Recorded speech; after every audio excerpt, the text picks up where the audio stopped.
لە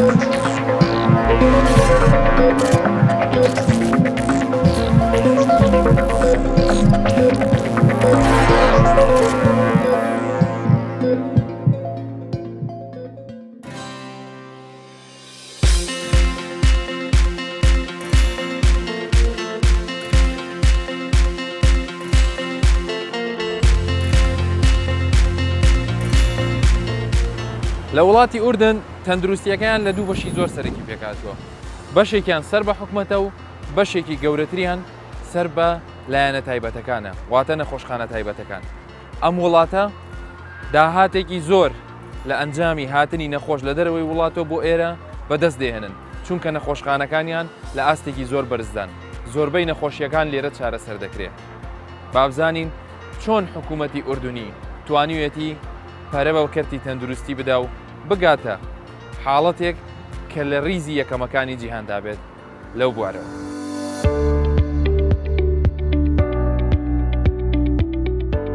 شانشینی هاشمی ئوردن وڵاتێکی عەرەبنشینە و لە ڕووی جوگرافیاوە دراوسێ عێراق و سعودیە و ئیسرائیلە. لەم وڵاتەدا نزیکەی 10 ملیۆن ئوردنی دەژین. هیچ سەرچاوە و سامانێکی سروشتی وەک نەوت و گازی نییە. لە ڕووی ئابووریەوە پشت بە داهاتە ناوخۆییەکان دەبەستێت کە گرنگترینیان وەرگرتنی باجە لە سەرجەم داهات و پیشەسازیەکان. بەڵام ئەم وڵاتە لە ڕووی تەندروستیەوە زۆر لە جوگرافیە ڕۆژهەڵاتە ناوەڕاستیەکەی دوورکەوتوێتەوە. ئێستا ئوردن بە یەکێک لە وڵاتە پێشکەوتووەکانی بواری پزیشکی دادەنرێت لە ناوچەکەدا.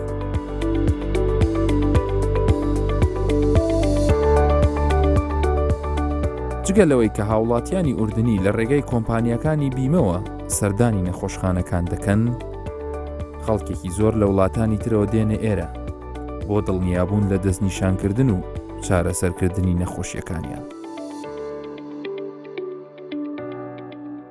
زانستی پزیشکی هەمیشە هەوڵ دەدات ڕێگاکانی نەشتەرگەری ئاسان بکات، واتە لە نەشتەرگەریە سەرەتاییەکانەوە کە بەکردنەوەی چەق و پاشان ڕۆیشتن بەرەو نازوور تا گەیشتنە ئەو ڕادەیەی کە دەیانەوێ پێستی کەسەکە نەکرێتەوە، واتە بە هیچ شێوەیەک چەقۆ بەکار نێرێ. ئێستا جۆرە چەقۆیەکتان نیشان دەدەین کە لە بواری زانستیدا پێی دەوترێت چەقۆ، خۆی لە ڕاستیدا چەقۆ نییە، لە ڕاستیدا جۆرە تیشکێکە، بەڵام ئەم چەقۆیە بۆیە پێی دەگوترێت چەقۆ لەبەر ئەوەی بەکار دەهێنرێت بۆ لابردنی گرێیەکان. چ گرەیەک ئەو گریانی کە لە ناو مێشکدان بێ ئەوەی ئێسک و پێستەکەی بکرێتەوە، تەنها لە ڕێی تیشکەوە دەیانوێت چارەسەری ئەم گریانە بن. بەیەکەوە با بچین ببین.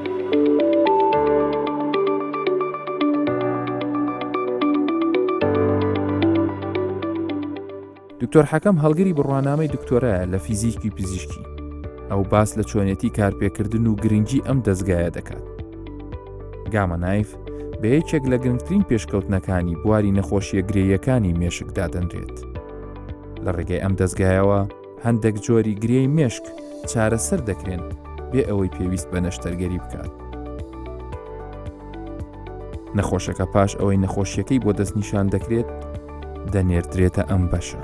پاشان لەم ژوورە بڕی تیشکی پێویست دیاری دەکرێت. ئەنجا لەم ژوورەی تر کۆنتڕۆڵی پرۆتۆکۆلی چارەسەرکردنەکە دەکرێت. دکتۆر ئەگەر بکرێت زانیاریەکمان بدێت لەسەر ئامێری گاما نایف، ئەم ئامێرە چۆن ئیش دەکا و سەرەتاکانیشی چۆن بووە؟ بسم الله الرحمن الرحیم. الجاما نايف يعني كجهاز الجاما نايف گاما نایف بیرۆکەکەی دەگەڕێتەوە بۆ ساڵی 1952 لەلایەن پزیشکێکی سویدی داهێنراوە کە پسپۆڕی لە نەشتەرگەری مێشک و دەمارە بوو. ئەو زانایە بیری لەوە کردبووەوە کە چۆن بتوانێت ئازاری دەماری هەستەوەری پێنجەمی مێشک چارەسەر بکات و بگەینە شوێنی دەمارەکە لە ناو مێشک بەبێکردنەوەی کەل لە سەری مرۆڤ. هەروەها چارەسەری نەخۆشیەکانی خوێنبەر و خوێنهێنەری ناوکەل لە سەری مرۆڤ کات بەبێ ئەنجامدانی نەشتەرگەری. لەبەرەوەی نەشتەرگەری کردنەوەی کەل لە سەری مرۆڤ مەترسی زۆری هەیە. مەبەستەکە ئەوە بوو چارەسەری نەخۆش بکەین و نەخۆش لەبارەی هۆشیاری تەواو دابێت. بۆیە بیر لەوە کراوە کە بە یارمەتی ئەو ئامێرە بتوانین هەر خاڵێک و شوێنێک لە ناو مێشک چارەسەر بکەین. ئەوە ئامێرێکە هەموو پێوانەکانی ناوکە لەسەر دەپێوێت پانی درێژی بەرزی، بۆیە هەر خاڵێک بکەوێتە ناو ئەو ئامێرە شوێنەکەی دیارە و گۆشە و دووریەکەی دەزاندرێت و دەزانن کام خاڵە دەکەنە ئامانج. بەڵێ پێوانەکەی دەزانین بە میلیمتر و بەشێکی بچووکتر لە میلیمتر. بۆ ئەم مەبەستەش بۆکسێکی تایبەتمان هەیە بۆ تیشی ڕەنین یان سیتیسکان یان ڕەنگکردنی دەمارەکان. لەو بۆکسە پێکاتێکی تایبەت بەکاردێت و بە پێوانەی 2 میلیمتر یان 1 میلیمتر دووریەکان دەپێوێت. لە ئامێری گامانایف نزیکەی 101 سەرچاوی تیشی هەیە و دابەش کراون بەسەر هەموو بەشەکان، واتە بڕێکی زۆر لە تیشک دابەش کراون بەسەر 101 سەرچاوە بە بڕی کەم. چونە ژوورەوەی تیشکەکان کەمە، بەڵام لە خاڵێک بەیەک دەگەن و بڕێکی زۆر تیشک لەو خاڵی دەمانەوێت کۆ دەبێتەوە کە پێی دەڵێن خاڵی گەرم. دخوله قليل ولكن التقاؤه كبير، يعني التقاؤه بيعطي جرعة عالية كثير، سموها هوت سبوت. واتە خانە ئاساییەکان هیچ جۆرە تیشکێکیان بەرنەکەن.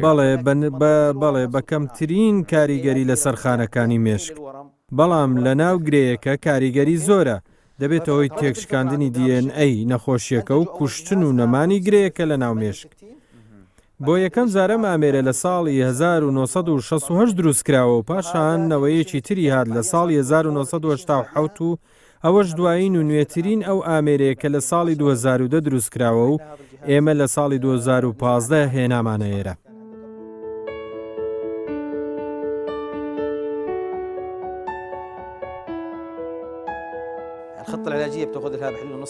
دانانی پلانی چارەسەریەکە نزیکەی نیو کاتژمێرێک دەخایەنێت. نەخۆش لەبارەی هۆشیاری تەواودایە، ئەو ڕۆژە ژیانی یاسایی خۆی دەگوزارێنێ کە نەخۆش هاتە لای ئێرە بۆ چارەسەری گامانایف لەسەر سک ڕادەکشێت و ئەو ئامێرە لەسەر سەری دەبەسترێت. للجهاز حتى يثبت على الجهاز الأدابت المريض.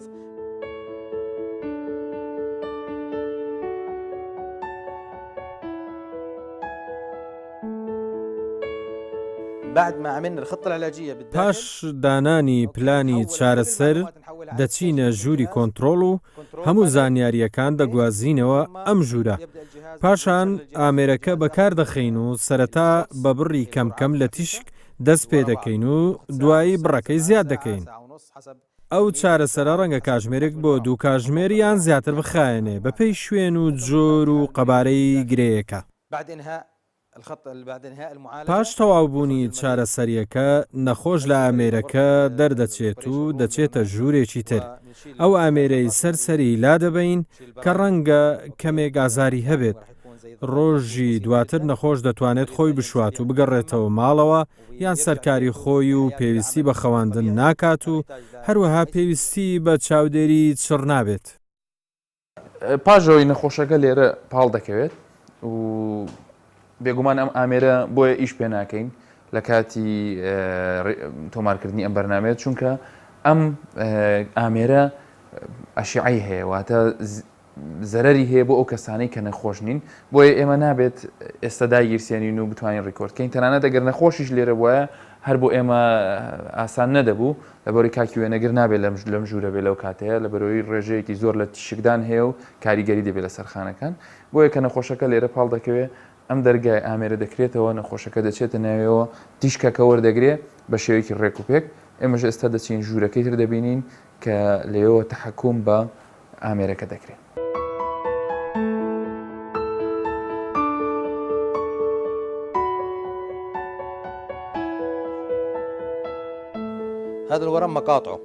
ئەوە گرەیەکە لە هەردوو میلیمەترێک وێنەیەکەیە.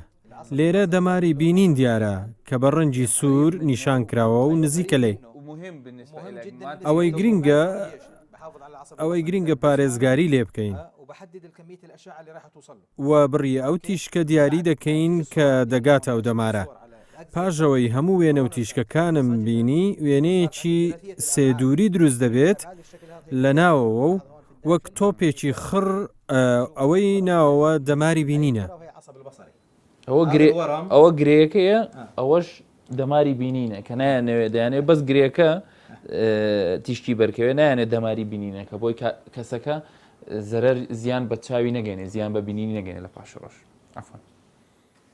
بهذا الشكل طبعا أنا هون بعملية ئێستا من لێرە تیشکەکە دیاری دەکەم بۆ لە ناوبردنی گرەیەکە کە بە ڕەنگی زەر دیاری کراوە. ئەو ڕەنگە سەوزە شوێنی دەماری بینینە کە پێویستە پارێزگاری لێ بکەم و سەلامەت بێت.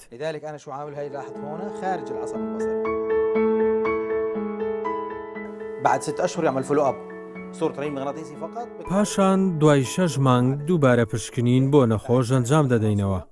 بە تیشی ڕەنین و بەراوردی دەکەین لەگەڵ پشکنینەکانی پێش چارەسەری. هەروەها دوای ساڵێک بە هەمان شێوە دووبارەی دەکەینەوە هەتا ماوەی 3 ساڵ چاودێری نەخۆشەکە دەکەین. دوای 6 مانگ ئەنجامە سەرەتاییەکان پێمان دەڵێن چارەسەرەکە سەرکەوتوو بووە یاننا. بۆ نمونە گرەیەکی ئاسایی 1 سانتیمەتر بۆ 10 سانتیمەتر گەورە دەبێت لە ماوەی ساڵێک. ئەو کاتە ئێمە سیر دەکەین گرەیەکە هەمان قەبارەی پێشووی هەیە واتە گرەیەکە گەورە نەبووە و وەڵامدانەوەی باشی هەبووە بۆ چارەسەریەکە. وە ساڵێک دواتر دەبێت گرەیەکە بچووک بوو بێتەوە. ئەوەش بە پلانی پشکنین و چاودێریکردنی نەخۆشەکە دەزاندرێت. و ئەو کات دەتوانین بڵێین نەخۆشەکە چارەسەریەکەی تەواو و پێویستە بەردەوام پەیوەندی بە ئێمەوە هەبێت تا چارەسەری کۆتایی نەخۆشیەکە.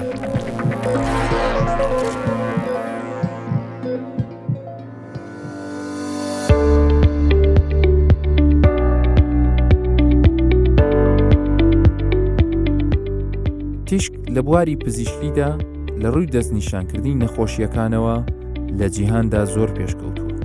ئوردن توانیوێتی تازەترین ئەو ئامێرانە بخاتە خزمەت هاوڵاتیانی.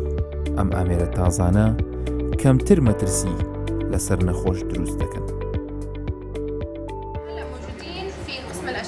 ئەمە بەشی تیشکی مفراسە یان سیتیسکانە لە نەخۆشخانەکەمان. ئەمە تاکە ئامێرە لە وڵاتی ئوردن لە ڕووی پێشکەوتوویەوە چونکە ڕێژەی ئەو تیشکەی بەرنەخۆش دەکەوێت لە کاتی بەکارهێنانیدا 180 کەمترە لە چاو ئامێرەکانی دیکە.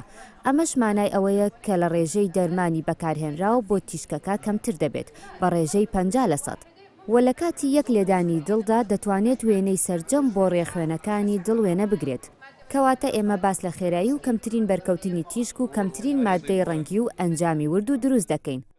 لەشی مرۆڤ دەکاتە 520 بەشەوە و وێنەی تەواویان دەگرێت. هەروەک دەبینین کە دەرچەکەی گەورەیە و نەخۆش هەست بە تەنگەنەفەسی ناکات کە ئەمەش ئەنجامەکە باش دەکات. جگەلەوەش توانای هەڵگرتنی 220 کیلۆگرامی هەیە.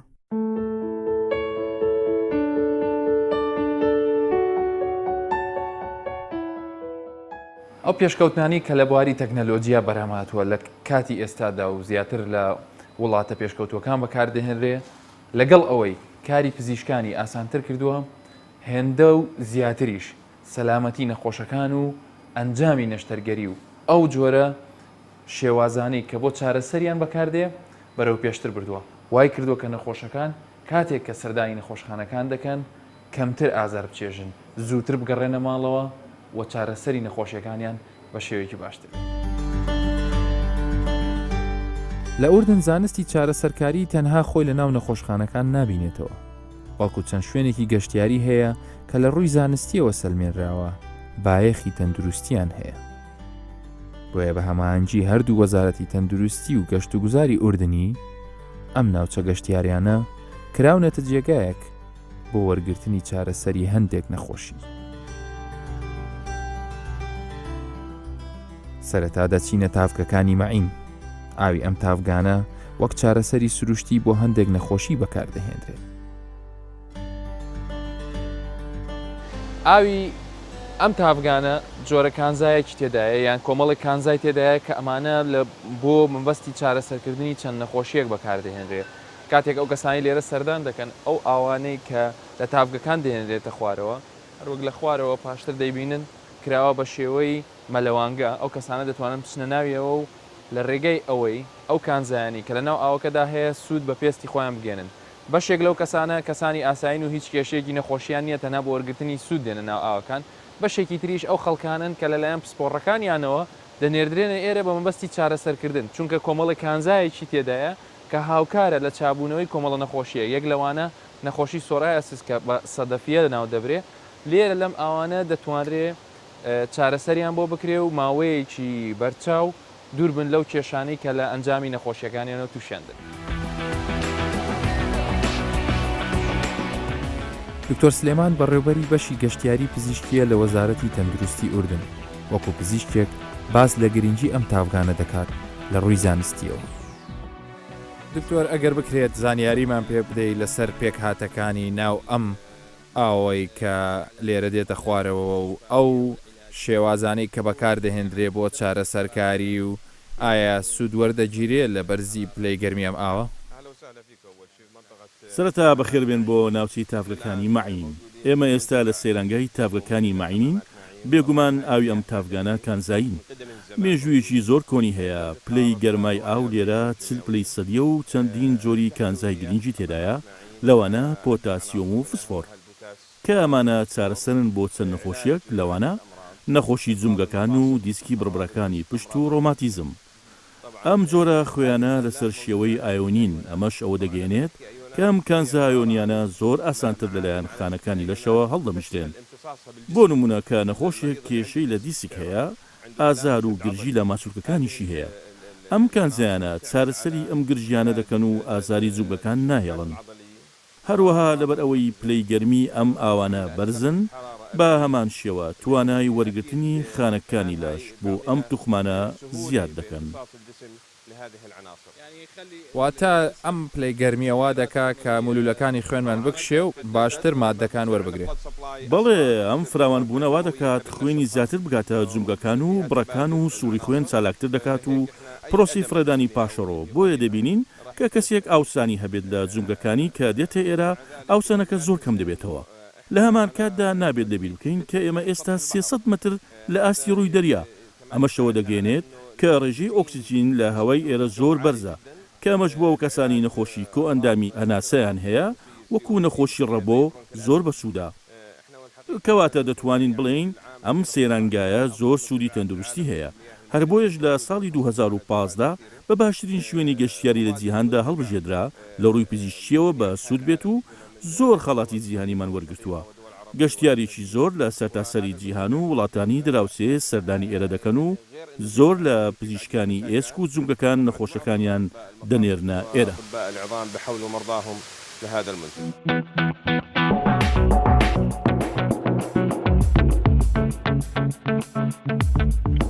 هەموو ئەو شتانەی کە لێرە بەکاردێ لە کرێمەکان و لەو بخۆر و شتانە هەمووی سەرچاوەکانی ئەم تافگانن یان کانەکانیانن بە تایبەتی لێرە کە بۆنێکی بخور دێ جۆرێک لە ئارامی دەداتێ دەتوانین بڵین بە شێوەیەکە کەوات لێ دەکات لە ڕووی دەرونیەوە لە ڕووی جەستەییەوە هێمنبوونەوەیەک و هێوربوونەوەیەکت هەبێ داد دەبڕێنێ لە ژیانی دەرەوە وات لێ دەکات کە ئەم ماوەی کە لێرە بەسەر دەبەی لە ڕووی جەستەیی لە ڕووی دەرونیەوە بەشێک لە ئارامی پێ ببەخشێ.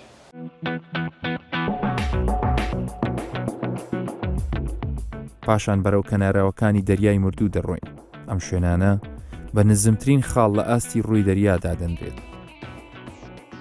دەریای مردوو کە یەکێکە لە شوێنە هەرە بە ناوبانگەکانی وڵاتی ئوردن ئەم دەریایە بۆ ناسراوە کە هیچ جۆرە زیندەوەرێکی تێدا ناژی لەبەر ڕێژەی بەرزی خوێ و کانزاکانی کە لە ناوێتی بە هەمان شێوە بۆ بەناوبانگەکە نزمترین شوێنی زەویە لە ئاستی ڕووی دەریاوە.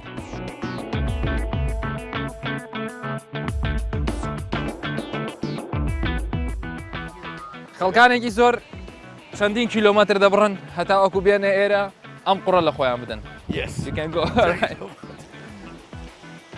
بەکارهێنانی ئەم قوڕە مەبەستی تەندروستی لە دواوەیە. کە هاوڵاتی و خەڵکانێکی دەرەوەی ئەم وڵاتە سەردانی دەکەن بە مەبەستی چارەسەر وەرگرتن.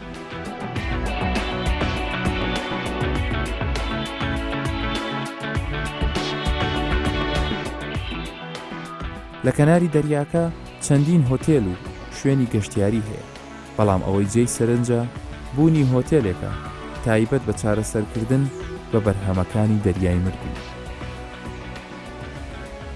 نانسی یەکێک لەو کەسانەیە کە سەرپەرشتی و چاودێری بەشی چارەسەرکاری لە دەریای مردوو دەکات. ئەو دەڵێت نەخۆش بۆ گەشت و چارەسەر دێنە ئێرە. ئێمە بە درێژای ساڵ ژمارێکی زۆر گەشتیار لە چەند وڵاتێکی جیاوازەوە سەردانی هۆتێلی چارەسەری دەریای مردوو دەکەن. بۆ چەند مەبەستێک لەوانە گەشتیاری، چارەسەر وەرگرتن، هەروەها بۆ بەسەربردنی کاتێکی جیاواز. لەگەڵەوەشدا دوورکەوتنەوە لە فشاری کاری ڕۆژانە. هەروەها وەک دەبینن ئێمە لە نزمترین شوێنی جیهانی لە ئاستی ڕووی دەریاوە. لێرە ئێمە 420 متر نزمترین. بنکەی تەندروستی دەریای مردوو لە ناو هۆتێلەکەدایە. کاری ئەم بنکەیە چارەسەرکردنی نەخۆشی درێژخانەکانی پێستە. ئەزمموی زیاتر لە 28 ساڵمان هەیە. نەخۆش لە سەرجەم وڵاتانەوە ڕووی تێدەکەن. لەو نەخۆشیە درێژخایەنانەش سەدەفی، بەڵەکبوونی پێست و هەروەها گزیمان. دەتوانین بڵێن زۆر جۆری دیکەی نەخۆشی پێست سەردانمان دەکەن. ئەم بنکە تەندروستیە ڕاستەوخۆ لە لێواری دەریای مردووە. بە فەرمی لەلایەن حکوومەتەوە ڕێگەپێدراوە. هەروە بەردەوام لەلایەن حکوومەتی ئوردن لە ڕێگەی وەزارەتی تەندروستیەوە چاودێری دەکرێت و بە هەمان شێوەی دامەزراوە فەرمیەکانی دیکەیە.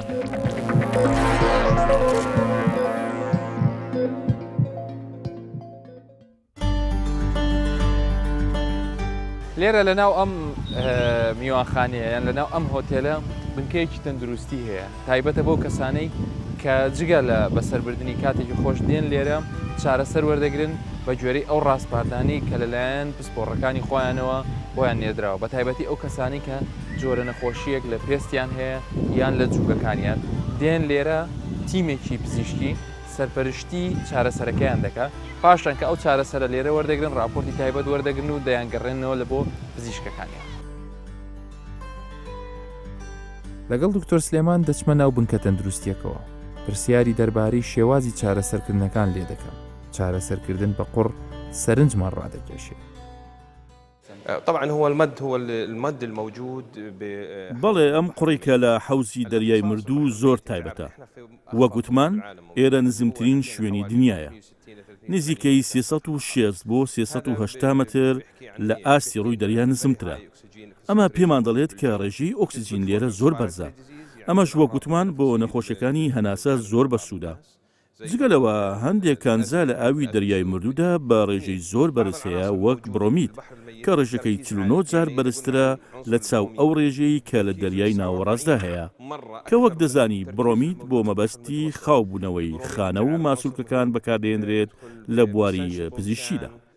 مەگنۆسیم کەمەش کەنزایەکی ئۆکسینەری زۆر باشە بۆ پێست هەر بۆیە کە خۆت بە ئاوی دەریای مردوو دەشۆی هەست دەکەی فازنێت یان کرێمت لە پێست داداوە کەمەشوا دەکات برینەکان بە باشتر ساڕژ ببنەوە.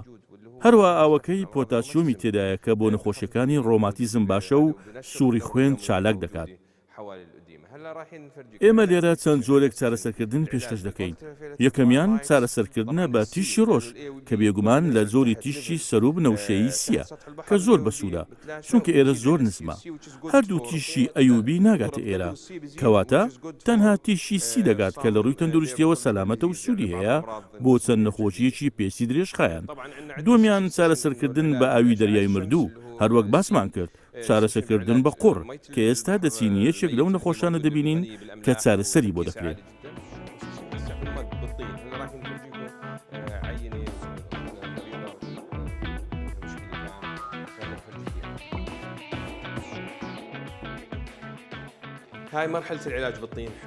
ئەم قۆناغی چارەسەرکردنی قوڕ ئەم قوڕەش هەموو ئەو کانزانی تێدایە و زیاتریش لەوەی کە لە ئاوی دەریای مردوودا هەیە کە جگەلەوەی بۆ نەخۆشیەکانی پێست و چارەسەرن بە هەمان شێوە بۆ چارەسەرکردنی ئازاری پێست بەکاردەهێنرێت چونکە سووری خوێن چالاک دەکات وا دەکات ماسوولکەکانی دەوروبەری بربڕەکان خاو ببنەوە و گرژیان کەم بێتەوە.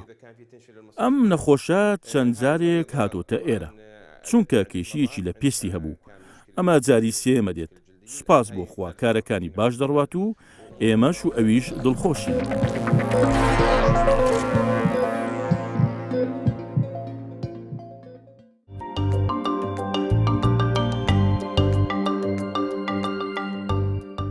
ئەگەر وڵاتێکی وەکو ئوردن توانی بێتی بگات بۆ ئاستەی لە پێشەنگی زۆر وڵاتانی جیهان و ناوچەکەدا بێت لە ڕووی تەندروستیەوە، هیچ گومانێک نییە کە هەرێمی کوردستان زۆر خێراتر دەتوانێت پێش بکەوێت. بەڵام ئەگەر باشتر و بە گرنگێکی زیاترەوە کار بۆ کەردی تەندروستی بکرێت، بودجەیەکی زیاتر بۆ وەزارەتی تەندروستی دابین بکرێت، چونکە هاوڵاتیانمان شایەنی زۆر شتی باشترن. هەر شاد.